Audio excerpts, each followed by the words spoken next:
Manipur Top Channel digi video amta update tawjage ngasi ayuk phong basi phong da December gi tang kun ga mathoi da CAA gi khongjang kan khalak lai UP da police na kapa da taruk sire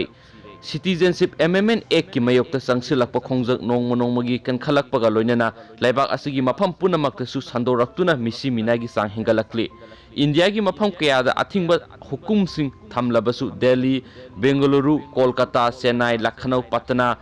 Sirupatanapuram, Mumbai, Hyderabad na singba yauna mafum kaya da logi mayokta misi mina yauba thabak kya sa tharakpa leptri. Uttar Pradesh da sinba thungna ngasi sangsin kiba misi mina yauba khongjang da punna miyoi taruk sikhi. Police ki makhutta sikhiba sing adugi manungda anina Bisnoroda aduga Sambal Firozabad Meerut amadi Kanpur da amamamne. Adumakpu Uttar Pradesh ki Director General of Police OP Singanadi police na nongmai kaptano khongjang sangsiliba amata hat ki balaite karigumba nongmai kaplamba tarabadi madu khongjang sangsiliba singi maikai dagini haina singdorakli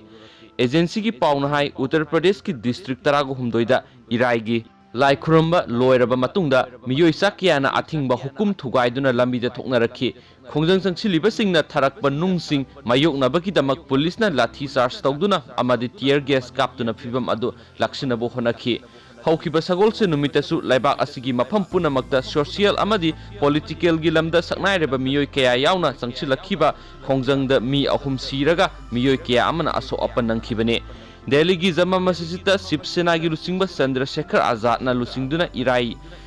gi lai khurumba loiraba matungda jantra mantra tamna chatnaba hotnarakpada achaubu irang thokhi India Gate maya da su khongjang sangchiliba singa police ka akan mamong da muknaba thokhi gari amadi pose kya thugaikhi asok apan nangkhi sayol anigi mamangda parliament citizenship amendment bill pass tawkraba matungda awangnong pok lamdamda maru oina Assam da irang tholaklaba matungda India gi mafam atai desu sandorakhibani Assam da khongjang sangchiliba singna Assam Accord 1985 ki on tainabani amadi logi wangbada leiba miraiba masa sing thomjilakpagi khudong chaba pikhibani haina phongdokhibani aduga India gi mafam atai dana ek asi misang mikhai nai amadi constitution gi mayoktani hairibani sairak asida Congress president na mahaki